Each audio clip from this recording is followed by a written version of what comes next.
আজকে আমরা কোরআন সন্তানদেরকে পড়াই না, আজকে নিজেরা কোরআন পড়াই না, নিজেরা কোরআন অনুযায়ী জীবন গঠন করি না।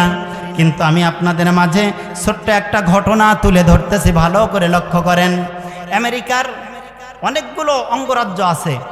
এই অঙ্গরাজ্যের একটা অঙ্গরাজ্যের নাম হলো ক্যাটরিনা। আছে না? আছে না ক্যাটরিনা? শিক্ষিত ভাইরা, ক্যাটরিনা আছে। এই ক্যাটরিনাতে একটা ইউনিভার্সিটি আছে। এই ইউনিভার্সিটির নাম হলো চাপালহেম ইউনিভার্সিটি। ৭০,০০০ ছেলে মেয়ে লেখাপড়া করে। কয় হাজার? কথা বলেন, সবাই বলেন কয় হাজার? ৭০,০০০ বিভিন্ন দেশের বিভিন্ন ধর্মের ছেলে মেয়েরা লেখাপড়া করে। ক্যাটরিনা ইউনিভার্সিটির vice chancellor doctor Robin Mandela, তিনি 10 সদস্য বিশিষ্ট একটা তদন্ত কমিটি গঠন করলেন। কমিটির কাজ হলো, তোমরা দেখো এই ৭০,০০০ ছেলে মেয়ের মধ্যে কারা লেখাপড়ায় ভালো, কারা ছাত্র ভালো, কারা জেনা ব্যভিচার করে না, কারা প্রেম করে না, কারা মদ খায় না, কারা আড্ডা দেয় না, একটু তালাশ করো। 3 মাস যাবৎ তদন্ত কমিটি গঠন করে 3 মাস পর রিপোর্ট দেওয়া হলো। রিপোর্ট দেখে আশ্চর্যে চমকে উঠলেন, আটকে উঠলেন। কি বলো, এই ৭০,০০০ ছেলে মেয়ের ভিতরে ৬০,০০০ ছাত্র ভালো না, ৬০,০০০ লেখাপড়ায় ভালো না, ওস্তাদদের সম্মান করে না। এই ৬০,০০০ ছাত্ররা দিনের বেলায় ক্লাসের মধ্যে যে কোনো জায়গায় প্রেম করে বেড়ায়, আড্ডা দিয়ে বেড়ায়, মদ খেয়ে বেড়ায়। এরা ভালো না, এরা ছাত্র ভালো না। এদের হাতে ভবিষ্যৎ যদি এই দেশ তাদের হাতে চলে যায়, দেশ ধ্বংস হয়ে যাবে। চাপালহেম ইউনিভার্সিটির ভাইস চ্যান্সেলর ডক্টর ম্যান্ডেলা তিনি চমকে উঠলেন। পরামর্শ সভা ডাকলেন, বিভিন্ন দেশের বিভিন্ন গুণীজনদেরকে, পিএইচডি করা ডক্টরেটদেরকে তিনি নেওয়া হলো। সেখানে নেওয়া হলো, আমি একটা পত্রিকার থেকে খবর বলতেছি। পত্রিকার নাম হলো ইসলাম দি রিসার্চেশন রিলিজিয়ন। পত্রিকার মধ্যে লেখা হয় 2000 সালের কথা। 2000 সালের অগস্ট মাসে পরামর্শ সভা ডাকা হলো। এই ৬০,০০০-এর চরিত্র ভালো করতে হবে।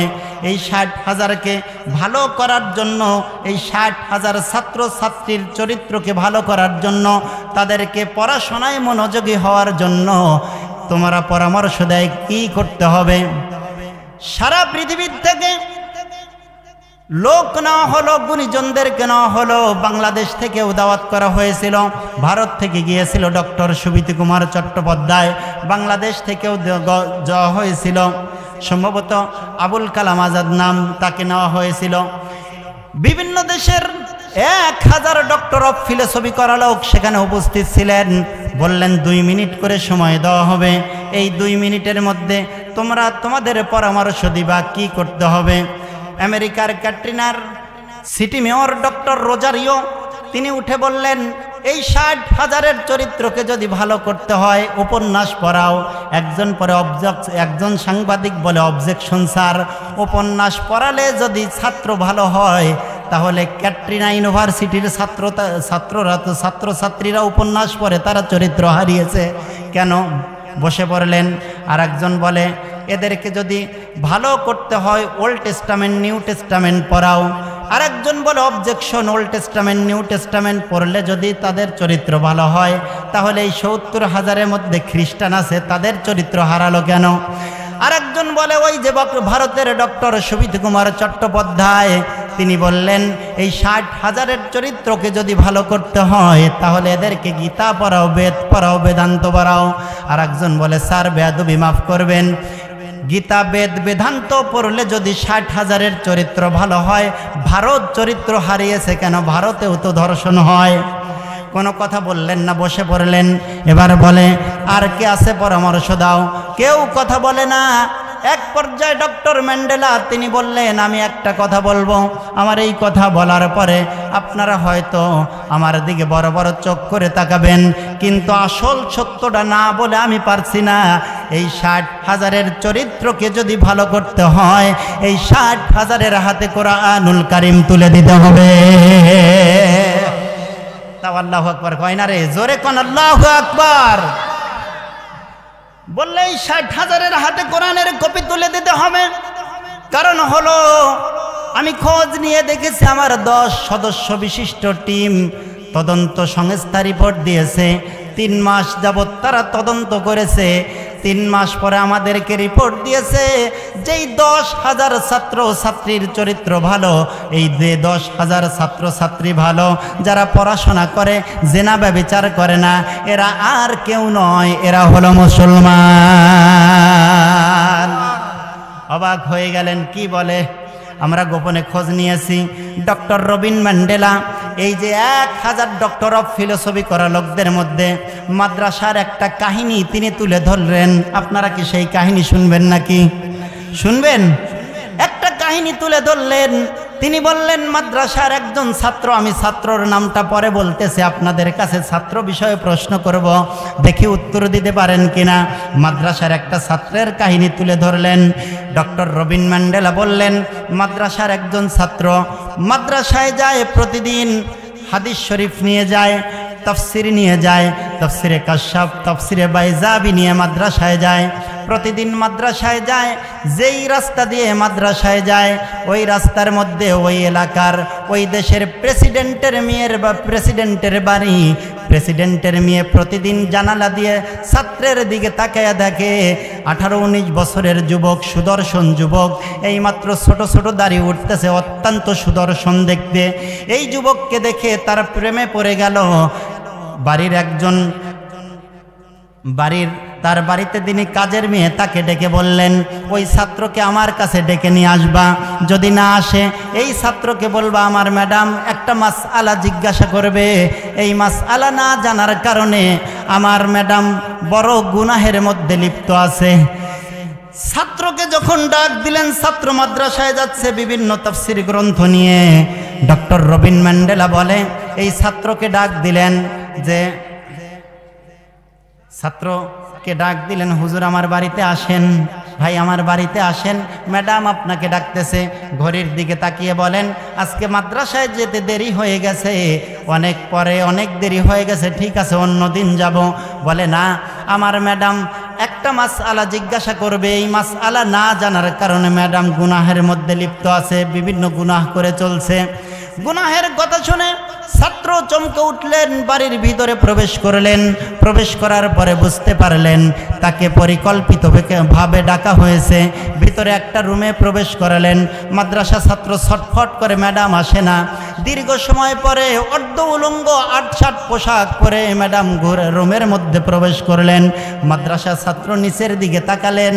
মাদ্রাসা ছাত্রর তাকানো দেখে ম্যাডাম বলতেছে, আমি আপনাকে ভালোবাসি, আপনি প্রতিদিন মাদ্রাসায় যান, আপনার চেহারা দেখে আমি আপনার প্রেমে পড়ে গেছি, আপনি চাইলে আপনি আমার সাথে এখন জেনায় আপনি আমার সাথে আমার চাহিদা এবং আপনার চাহিদা মেটানোর জন্য আমাকে ব্যবহার করতে পারেন। আমি আপনাকে ছাড়া বাঁচব না।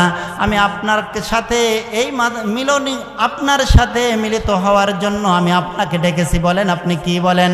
মাদ্রাসার ছাত্র বিপদে পড়ে গেলেন, আল্লাহকে ডাক দিলেন, আল্লাহ ইউসুফ আলাইহিস সালামকে জুলাইখার হাত থেকে যেমন বাঁচিয়েছিলে, আজকে এই সুন্দরীর হাত থেকে বাঁচানোর জন্য আমাকে অন্ততপক্ষে একটা রাস্তা খুলে দাও। ডক্টর রবিন ম্যান্ডেলা বলেন, এই মাদ্রাসার ছাত্র দীর্ঘ সময় পরে তার মাথায় একটা বুদ্ধি আসলো যে টয়লেটে যেতে হবে। বলল, টয়লেটের বেগ চাপ দিয়েছে, আমাকে টয়লেটে যেতে হবে। বলল, ভিতরে ওই টয়লেট আছে, দরজা খুলে দেওয়া হলো। ভিতরে গিয়ে আল্লাহকে ডাকলেন, আল্লাহ কিছু সময়ের জন্য বাঁচলাম, অন্তত পক্ষে এর হাত থেকে বাঁচাও। অনেক সময় পরে একটু পায়খানা বের করে দেহের মধ্যে পায়খানা মাখতেছেন, আর বাহিরে বের হয়ে এসে বলে, কি সুন্দর আতর মাখতেছি, কি সুন্দর আতর মাখতেছি, কত সুন্দর গ্রান। এই প্রেসিডেন্টের মেয়ে এটা দেখার সঙ্গে সঙ্গে বলে, আমি এই জন্য মাদ্রাসার ছাত্র দেখতে পারি না। ঘাড়ে ধাক্কা দিয়ে বের করে দিলেন। দৌড়ে বাড়িতে চলে গেলেন, পোশাক খুললেন, গোসল করে নতুন পোশাক পরিধান করে মাদ্রাসায় প্রবেশ করেছেন এই ছাত্র।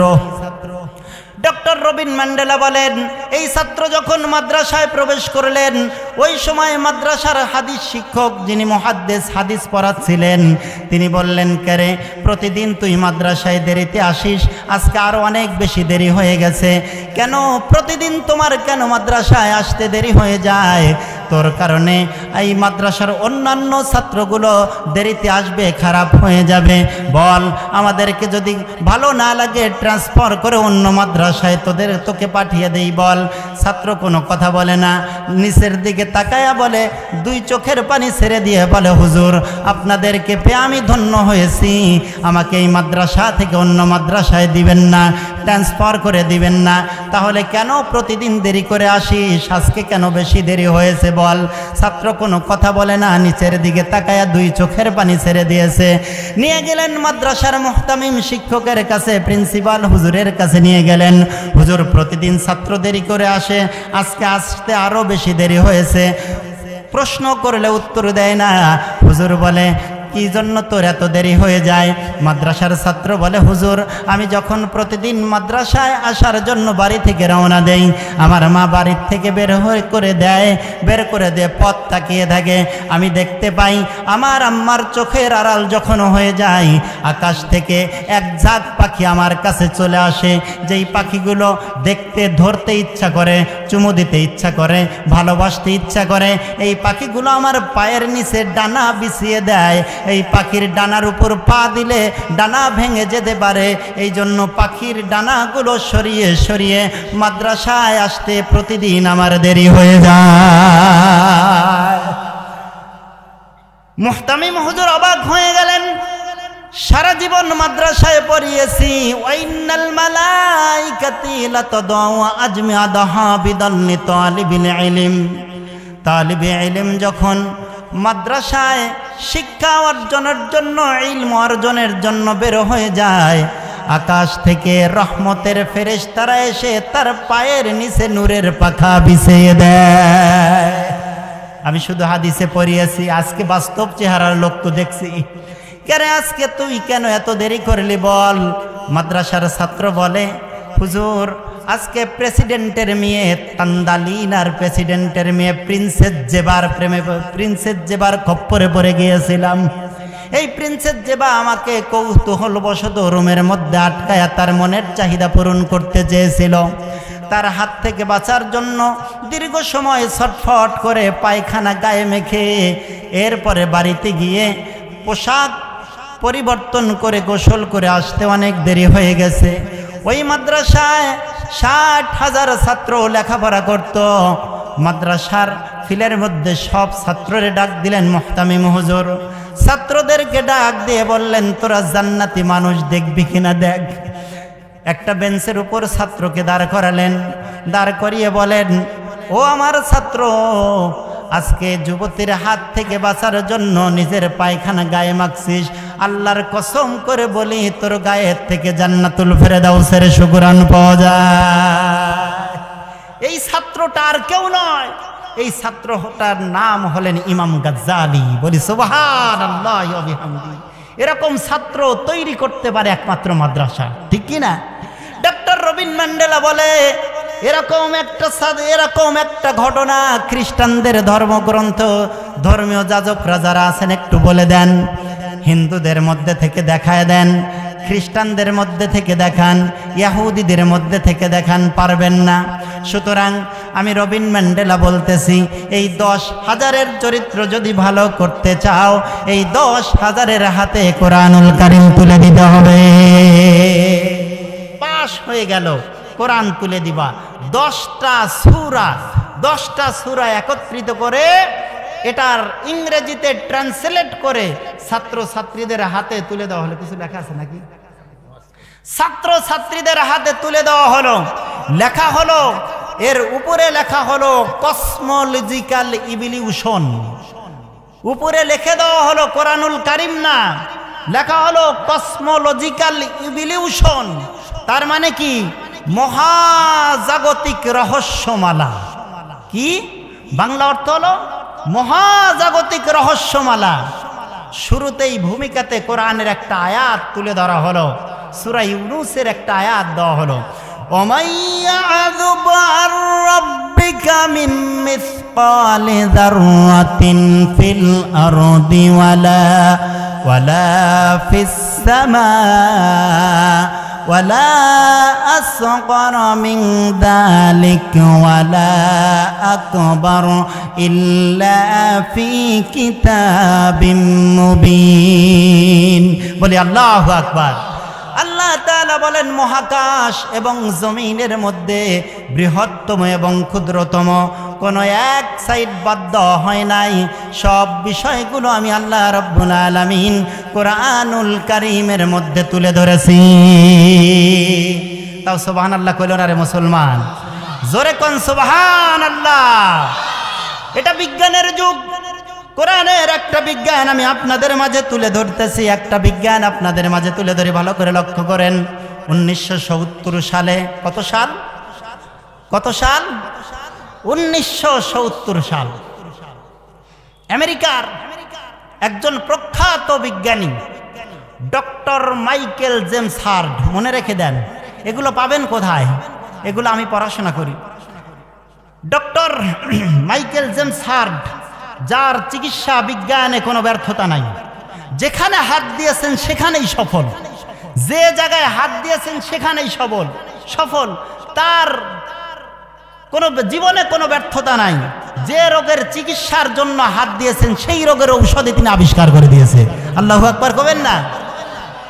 আমেরিকার পক্ষ থেকে জানানো হলো, কিছু সুশীল সমাজের লোকজন গিয়ে বলল, স্যার আপনার জীবনে কোনো ব্যর্থতা নাই, আমরা আপনার কাছে এসেছি। এই যে আমরা আমেরিকার মানুষ, নিজের সন্তানদের আদর করতে মন চায় না, তবে স্যার আমরা কুকুরদেরকে খুবই আদর করি। আপনি দেখেন না, এই কুকুর নিয়ে আমরা চলাফেরা করি। কুকুররে নিজের সন্তানকে কাছে শোয়াই না, কুকুররে কাছে শোয়াই। আমরা কোথায় যাওয়ার সময় সন্তানদেরকে নিয়ে যাই না, কুকুররে কাছে নিয়ে সাথে নিয়ে যাই। আমরা কুকুরদেরকে সাবান দিয়ে গোসল করাই। এই কুকুরদেরকে এত ভালোবাসি, কিন্তু এই কুকুর মাঝে মাঝে আমাদেরকে কামড়ায়। আমাদেরকে কুকুর কামড়ানোর কারণে জলাতঙ্ক রোগ হয়। এই জলাতঙ্ক রোগের কারণে আপনি দেখেন না, আমেরিকার কত মানুষ কুকুরের কামড়ের জলাতঙ্ক রোগ হয়ে নিজে নিজেই আত্মহত্যা করলো। এই জলাতঙ্ক রোগের কোনো ঔষধ এখন পর্যন্ত আবিষ্কার হয় নাই। স্যার আপনি একটু কুকুর কামড় দিলে যেন জলাতঙ্ক রোগ না হয়, এই ঔষধ আমাদেরকে আবিষ্কার করে দেন। ঠিক আছে বললাম, আমি কিছুদিন একটু চিন্তা করব। খারাপ লাগতেছে? বলবো, শুনবেন ইনশাল্লাহ? একটু জিকির করেন, লা ইলাহা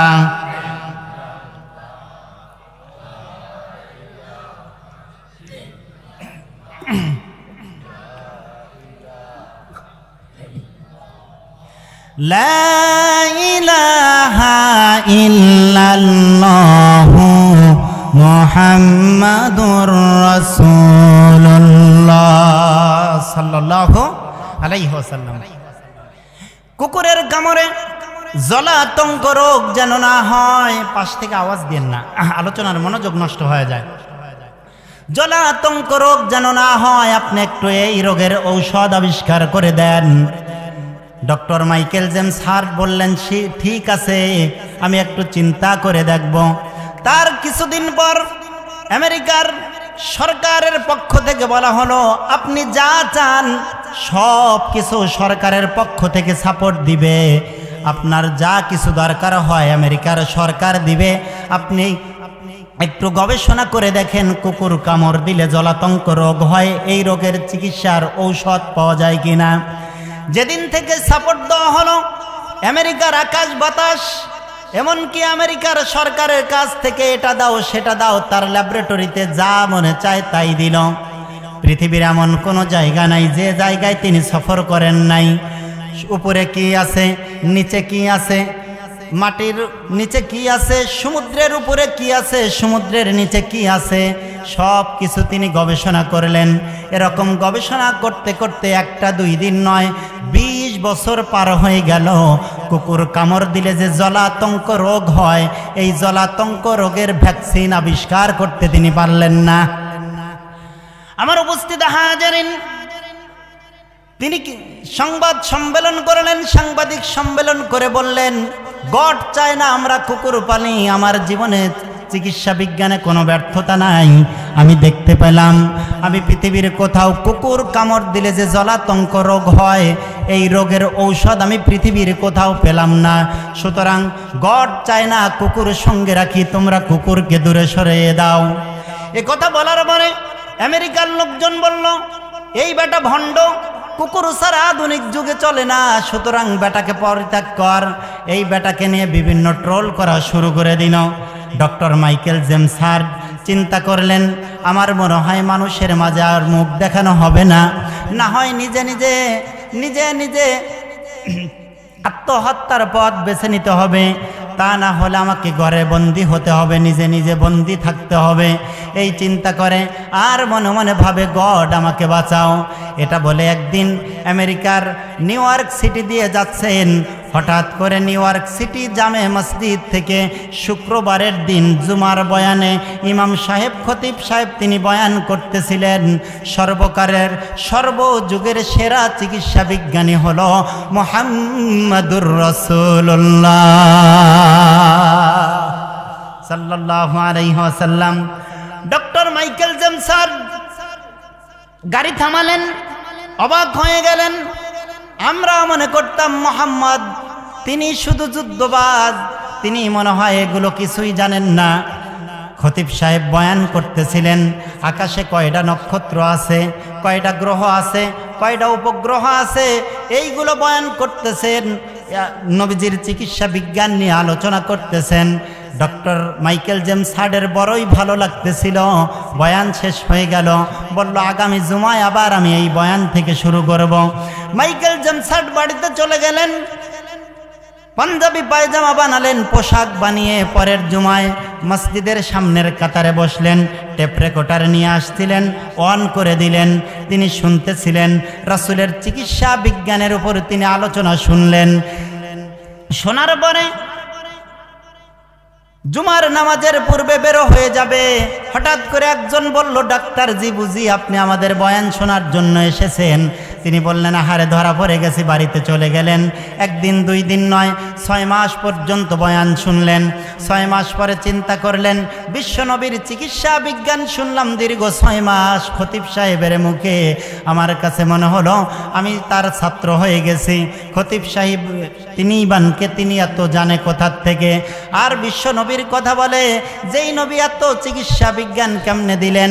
আগামী জুমায় আমি খতিব সাহেবকে বলবো, খতিব সাহেব, বিশ্বনবী যদি সর্বকালের সেরা চিকিৎসা বিজ্ঞানী হয়ে থাকেন, তাহলে অবশ্যই কুকুর কামড় দিলে এর ভ্যাকসিনও বিশ্বনবী জানতেন। সেই ভ্যাকসিনটা কি আমার একটু বলে দেন, বলি সুবহানাল্লাহ। কিন্তু অবাক করা ব্যাপার, ওই জুমায় যখন ডক্টর মাইকেল জেমস হার্ট জুমার নামাজ আদায় করার জন্য এসেছেন, বয়ান শোনার জন্য এসেছেন, এখনো মুসলমান হয় নাই। ডক্টর মাইকেল জেমস হার্ট তিনি আসার সঙ্গে সঙ্গে খতিব সাহেব বললেন, তোমরা শোনো, বিশ্বনবী মুহাম্মাদুর রাসূলুল্লাহ সাল্লাল্লাহু আলাইহি ওয়াসাল্লাম এমন চিকিৎসা বিজ্ঞানী ছিলেন।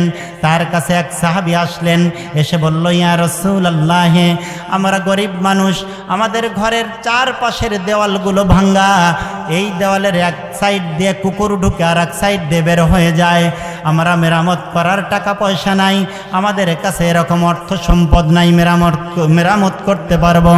ইয়া রাসূলুল্লাহ, আমাদের ঘরে একটা পাতিল ছিল, যেই পাতিলে আমরা রান্না করে খাই, এই পাতিলের ভিতরে কুকুর চেটেছে, এই কুকুর চাটার কারণে আমাদের মন চায় না এই পাতিলে আমরা রান্না বান্না করে খাই।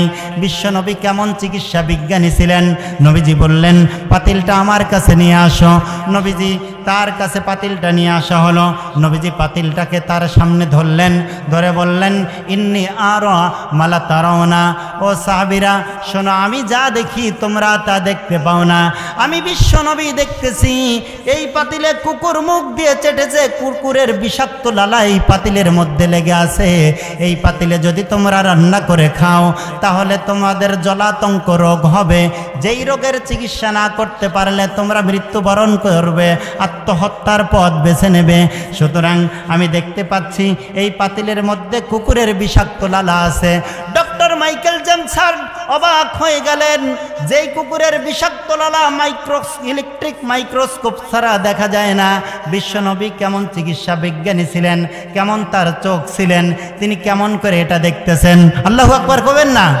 দেখি জন্য দিয়েছেন এখন। আমার উপস্থিত হাজিরিন, আমি আপনাদের মাঝে ঘটনাটা বলবো। তার পূর্বে এই যে মাদ্রাসা, এই মাদ্রাসা পরিচালনার জন্য লিল্লা বোর্ডিং আছে, কিছু ইয়াতিম ছাত্রী আছে। শুধু তাই নয় আমার উপস্থিত হাজিরিন, শুধু ইয়াতিম ছাত্রী নয়, এই যে প্রতিষ্ঠানে একটা জান্নাতের বাগান সাজিয়েছে, এটাতে খরচ হয়েছে।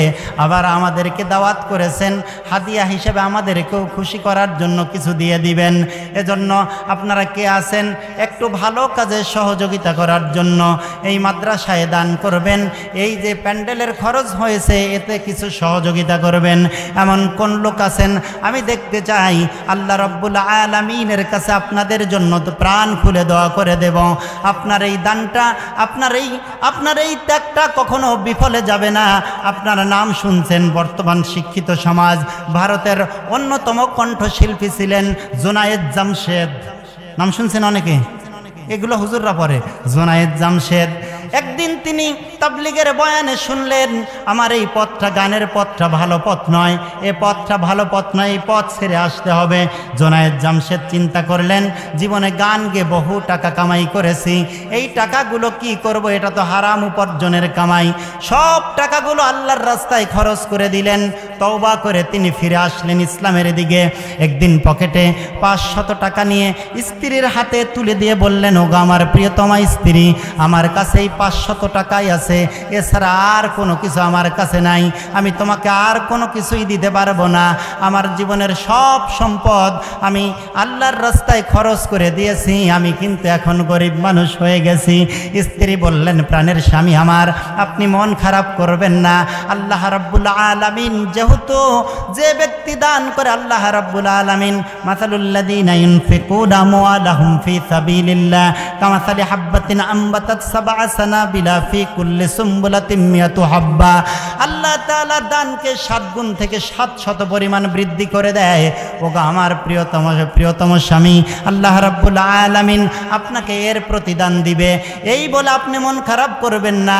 ডক্টর জুনায়েদ জামশেদ শিল্পী মানুষ, এখন ভালো হয় একটা মসজিদের মধ্যে বসে আছেন, কি করবে। হঠাৎ করে এক বন্ধুর সঙ্গে সাক্ষাৎ। বন্ধু এসে বলে, জুনায়েদ রে, আমার সাথে ব্যবসা করবা নাকি? বলে, আমার তো এমটি পকেট, আমার কিছুই নাই। বলে, যাও, যদি কিছু টাকা নিয়ে আসতে পারো, আমরা দুইজন ভাগে ব্যবসা শুরু করে দেই।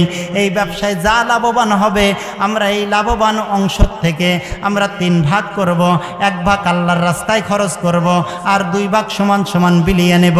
এই শর্তে বলল, দেখো তো কিছু পাও কিনা। স্ত্রীর কাছে গিয়ে বলল, তোমার কি কিছু আছে আমারে দাও। স্ত্রী গায়ের হারগুলো দিয়ে দিল, গহনাগুলো দিয়ে দিলেন। বিক্রি করে তার সাথে ব্যবসায়িক কাজে একত্রিত হলেন। ব্যবসা করার সময় আল্লাহর কি কাজ, আল্লাহর নীলা খেলা বোঝা বড় দায়। যেই মাপের তারা কাপড় বানিয়েছেন, যেই মাপের ড্রেস বানিয়েছেন, দর্জিকে বলেছিল এই মাপের ড্রেস বানাতে হবে, দর্জি ভুল ক্রমে তার চাইতে একটু ছোট করে বানিয়ে দিয়েছে। যার কারণে যে বায়ার নেওয়ার কথা, এ বায়ার আর নিল না, আরো বিপদে পড়ে গেল না। চিন্তা করলো যে দান করলে নাকি দ্বিগুণ পরিমাণ পাওয়া যায়, 700 গুণ পাওয়া যায়, কই আমি তো লসের মধ্যে পড়ে যাচ্ছি। মন খারাপ হয়ে বসে আছেন মসজিদের মধ্যে। হঠাৎ করে এক বায়ার অন্য দেশ থেকে গিয়ে বলে, জুনায়েদ, আমি তোমার দেশে এসেছি কিছু ব্যবসা করার জন্য, তবে আমি যে পোশাকগুলো নিব, পোশাকগুলো এই মাপের হতে হবে। যে মাপের নিতে চাইছিলাম তার চাইতে একটু ছোট মানের হতে হবে। 1 গুণ নয়, দ্বিগুণ পরিমাণ দাম দিয়ে আমি ওই পোশাকগুলো কিনে নিব। আল্লাহু আকবার কবেন না? অবাক হয়ে গেলেন। হ্যাঁ, আমরা এই পোশাক বানিয়েছি। পোশাকগুলো কিনে নিলেন। এমন একটা নিউ মার্কেটে ব্যবসা চালু করলেন। জুনায়েদ জামশেদ বলেন, আমি নিউ মার্কেটে যখন ব্যবসা চালু করলাম, তার থেকে 1টা 2টা নয়, আমার কতগুলো দোকান আছে আমি জানি না, কত কোটি টাকার মালিক হয়েছে আমি জানি না। আল্লাহ তাআলা দান করলে আল্লাহ তাআলা এই দান যে দুনিয়াতেই তার প্রতিদান দেয়, আখিরাতে তো প্রতিদান দিবেনই। দুনিয়াতে আল্লাহ তাআলা তার প্রতিদান দেয়, তার প্রমাণ আমি জুনায়েদ জামশেদ নিজে। সুতরাং কে আছেন আমি আপনাদের জন্য প্রাণ খুলে দোয়া করে দেব। ওই যে ডক্টর মাইকেল জেমস হার্ট মনে আছে নাকি? ডক্টর মাইকেল জেমস হার্ট বলে, আমি শুনতে পেলাম ওই যে খতিব সাহেব বললেন, রাসূল বললেন, রাসূল সাহাবীকে বললেন এক মুষ্টি মাটি নিয়ে আসো, শুকনো মাটি নিয়ে আসো, শুকনো মাটি নিয়ে এসে এই পাতিলে লাগাও, এরপরে ধৌত করো। পাতিলে লাগালো, ধৌত করলো। আবার রাসূল দেখে বললেন, আমি যা দেখতে পাচ্ছি এখনো বিষাক্ত লালা শেষ হয়ে যায় নাই। আবার মাটি লাগাও, আবার ধৌত করো। আবার মাটি লাগালেন, 7 বার মাটি লাগালেন, এরপরে পানি দিয়ে ধৌত করলেন। বিশ্ব নবী বললেন, ও সাহাবী, এবার তুমি নিয়ে যাওয়ার কুকুরের বিষাক্ত লালা নাই, তোমরা এই পাতিলে এখন রান্না করে খেতে পারবে। অবাক হয়ে গেলেন ডক্টর মাইকেল জেমস হার্ট বলেন, ইউরিকা ইউরিকা ইউরিকা, পেয়ে গেছি পেয়ে গেছি। হাজার জনতা বললেন, স্যার আপনি কি পেয়ে গেছেন? দীর্ঘ 6 মাস যাবৎ আপনি একজন খ্রিস্টান হয়েও কি আলোচনা শুনলেন আর কি পেলেন বলেন? ডক্টর মাইকেল জেমস হার্ট কোনো কথা বললেন না, বাড়িতে চলে গেলেন। চলে যাওয়ার পরে তার ল্যাবরেটরি খুললেন, টেস্ট টিউবের ভিতরে তিনি কুকুরের বিষাক্ত লালাগুলো রাখা ছিলেন। শুকনো মাটি নিয়ে আসলেন। আমাদের মতো তো অন্ধবিশ্বাসী না, তিনি শুকনো মাটিগুলোর থেকে 175 উপাদান বের করলেন। এই উপাদান এই কাজের, এই উপাদান এই কাজের, এভাবে করে 174 উপাদান আলাদা করে 175 নাম্বার উপাদানের শুকনো মাটি যখন কুকুরের বিষাক্ত লালার মধ্যে ছেড়ে দিলেন, তিনি চোখে দেখতে পেলেন, ইলেকট্রিক মাইক্রোস্কোপ দিয়ে তিনি দেখতে পেলেন শুকনো মাটি কুকুরের বিষাক্ত লালাগুলোকে খেয়ে ফেলতেছে। 2 চোখের পানি ছেড়ে দিলেন। আমেরিকায় 20 বছর পর্যন্ত কোটি কোটি বিলিয়ন ডলার খরচ করলাম, কিন্তু এর ঔষধ পেলাম না। বিশ্বনবী কেমন বিজ্ঞানী ছিলেন, কেমন তার চোখ ছিলেন, কেনই বা তিনি কেমন করে দেখতে পেলেন? 1 মিনিট সময় নিলেন না। আল্লাহ তাআলা কোরআনে বলেন, ওয়ালা ইয়াতুনাকা বিমাসালিন ইল্লা জিনাকা বিল হক ওয়া আহসানা তাফসীরা। সূরা ফুরকানের 33 নম্বর আয়াত। আল্লাহ তাআলা বলেন, হে নবী, যেই যুগে যেই সময় আপনি যেই সমস্যায় পড়বেন, সেই যুগের সেই সময়ের উত্তম সমাধান, আহসানা তাফসীরা, আমি আল্লাহ তাআলা উত্তম সমাধান এই কোরআনের মধ্যে রেখে দিয়েছি। সুতরাং আমাদের সন্তানদেরকে যদি বাঁচাতে হয়, কোরআন শিখাতে হবে, মাদ্রাসায় পড়াতে হবে, কোরআনের জ্ঞান তাদেরকে দিতে হবে। আল্লাহ রাব্বুল আলামিন যেন আমাদেরকে কোরআন বুঝে, কোরআন পড়ে, কোরআন অনুযায়ী আমল করার তৌফিক দান করেন। সবাই পড়ি আমিন। আরো জোরে বলি আমিন। আমার জন্য দোয়া করবেন, আল্লাহ রাব্বুল আলামিন যেন। রতন ব্যাপারী 2000 টাকা দান করেছে। আল্লাহুম্মা সাল্লি আলাই, আল্লাহুম্মা বারিক আলাই। এই আশা ব্যক্ত রেখেই আপনাদের কাছে দোয়া নিয়েই আমি আমার আলোচনা এখানেই শেষ করছি। ওয়া আখিরু দাওয়ানা আলহামদুলিল্লাহি রাব্বিল আলামিন। আসসালামু আলাইকুম ওয়া রাহমাতুল্লাহি ওয়া বারাকাতুহু।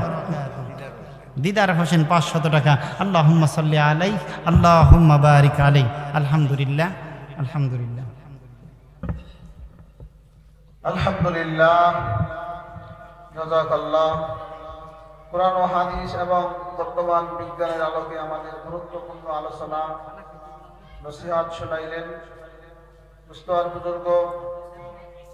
আমরা ধৈর্য সহকারে আলোচনা শুনেছি, আরও মন চাইতেছিল শোনার জন্য। আমাদের প্রধান মেহমান আল্লামা হেলালউদ্দিন সাহেব, শাইখুল হাদিস সাহেব হুজুরের কিছুক্ষণের মধ্যে আগমন করবেন।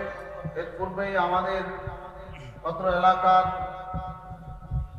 সূর্য সন্তান হাফেজ মাওলানা আব্দুর রাজ্জাক সদরপুরীর আব্দুর রাজ্জাক সাহেব কিছু সময় আলোচনা করবেন। হুজুরে আসার আগ পর্যন্ত একটা এলান আমরা খেয়াল করে শুনি। তবারকের ব্যবস্থা করা হয়েছে, আমরা তবারক না নিয়ে কেউ যাব না।